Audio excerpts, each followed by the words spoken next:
Bonjour chers élèves, bienvenue dans mon atelier. Bonjour les tourneurs, bienvenue à vous aussi. Aujourd'hui, ma vidéo s'adresse à mes élèves d'histoire en secondaire 2, donc 13-14 ans.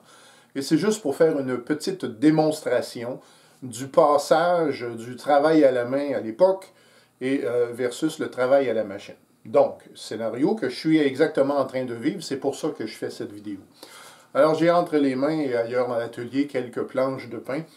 Et je dois enlever de la longueur, c'est-à-dire la planche elle est trop large et je dois donc tailler. À l'époque, on avait ce métier, le scieur de long, qui c'était le métier de prendre la bille, le tronc d'arbre, et de le fendre dans le sens de la longueur pour faire des planches. Alors moi, il faut que je fasse le travail là, de scieur de long, il faut que j'en enlève. Alors le scénario numéro 1, c'est la scie. Donc, il y a une scie spéciale, je la mets en image, une scie qui sert à couper sur le long. Et vous, les élèves, ce que vous connaissez quand vous allez en atelier, c'est la scie qui est faite pour couper en travers. C'est-à-dire que votre pièce de bois, vous la coupez à angle droit et vous avez les scies pour ça. Alors, bien évidemment, j'ai pas toute la semaine de relâche pour faire ça. Alors, l'outil que j'utilise va être la scie sauteuse. Donc, il y a un moteur et c'est là le lien. C'est qu'au lieu de scier à bras, eh bien, c'est un moteur qui fait le travail à ma place.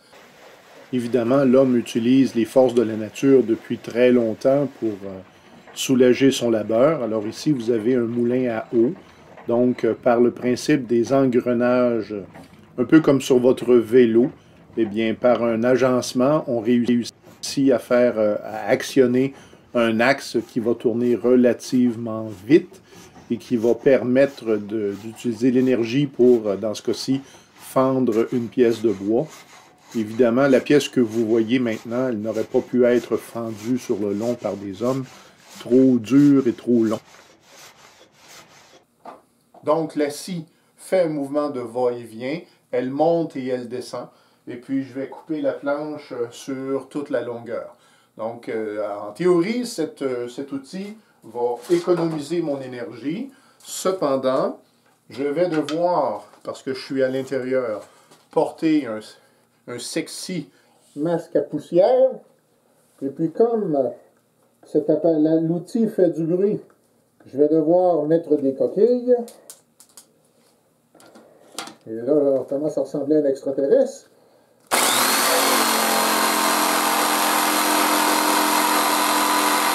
Bon, alors évidemment, la qualité de la pièce, ça dépend de ce qu'on fait. Si on fait un cabanon, on peut être moins minutieux, mais regardez ce que ça donne à la scie.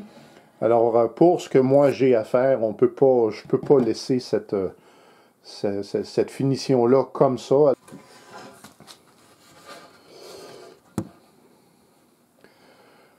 Alors, la coupe n'est pas égale. J'ai laissé quand même, vous voyez ma ligne de crayon. Pas celle-là, parce que ça, je me suis trompé, mais celle-là ici. Alors, il me faut faire maintenant une belle finition de ce côté-là. Alors, l'outil qui s'occupe justement du champ, c'est le nom de ce qu'on va faire, du champ de la planche, c'est un rabot, en fait, qui est un porte-lame. Donc, c'est tout simple, je le démonte devant vous.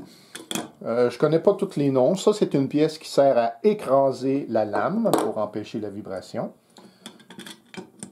Ça ici, c'est un genre de support. Et ici, j'ai ma lame. C'est ça ici, la lame. Alors ça, c'est la lame. Regardez.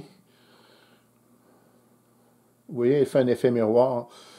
Ça ici, ben, c'est l'outil qui va servir à tenir la lame. Il y en a de tous les formats.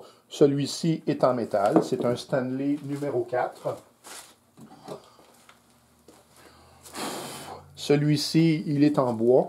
C'est moi qui l'ai fait. Mais bon, il est bien réussi. C'est la gorge ici qui fait un petit peu défaut. Je l'utilise très rarement.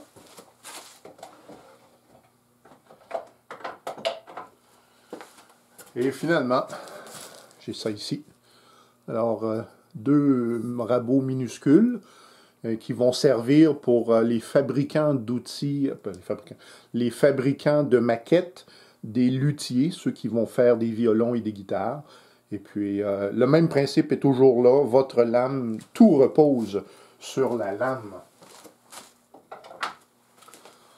J'installe mon truc et on commence à raboter.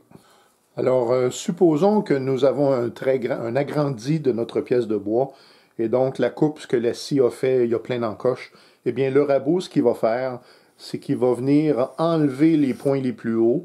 Et à chaque fois que je vais passer, les points les plus hauts vont toujours disparaître jusqu'à temps qu'il n'y ait plus aucun point haut, que ce soit tout égal. Et à ce moment-là, c'est comme au magasin, c'est doux, doux, doux, doux, doux. Juste au son, on l'entend. Alors, écoutez mon rabot, écoutez le son.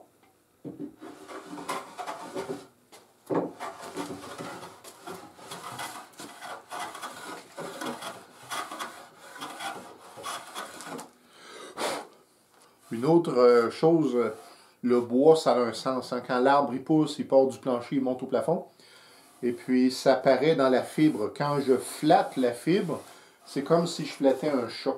Dans un sens, c'est très doux, puis dans l'autre sens, c'est pas bon.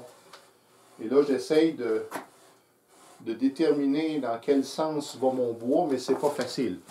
Alors, je vais quand même faire une première passe qui est légère.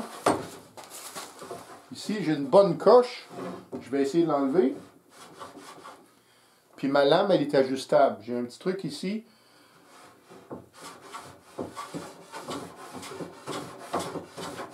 L'entendez-vous?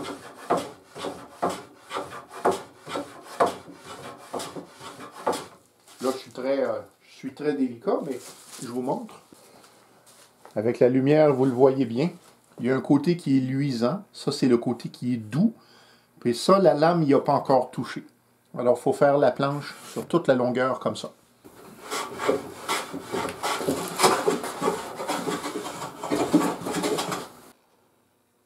Alors, partout où la lame a touché, le crayon est parti. Et vous remarquez que des fois, ce sont comme des poussières. Hein. Alors, comme je disais tantôt, les points les plus hauts disparaissent. Et à chaque passe, c'est le même scénario. J'ai j'ai une belle butée ici, là. Ça ici, c'est encore trop bas. Et ça ici, c'était un point haut. Et je vais faire ça jusqu'à ce que j'ai plus de crayon. Ce que je veux vous montrer aussi, c'est le genre de... Cet appareil-là, le rabot, ne fait pas de brin de scie. Il fait des copeaux. Ce que j'ai ici entre les mains est plus mince que vos feuilles de cartable. Alexandre Kérois qui dirait c'est satisfaisant.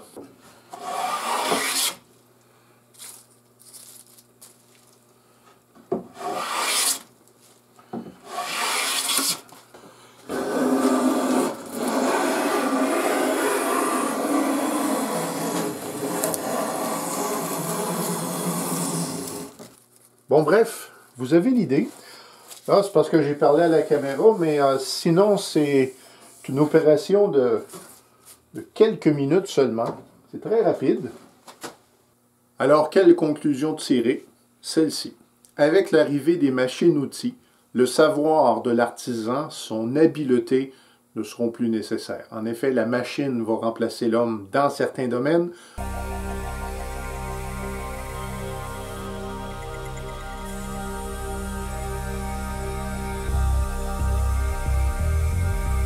On aura une accélération de la production, on aura de plus grandes quantités de produits.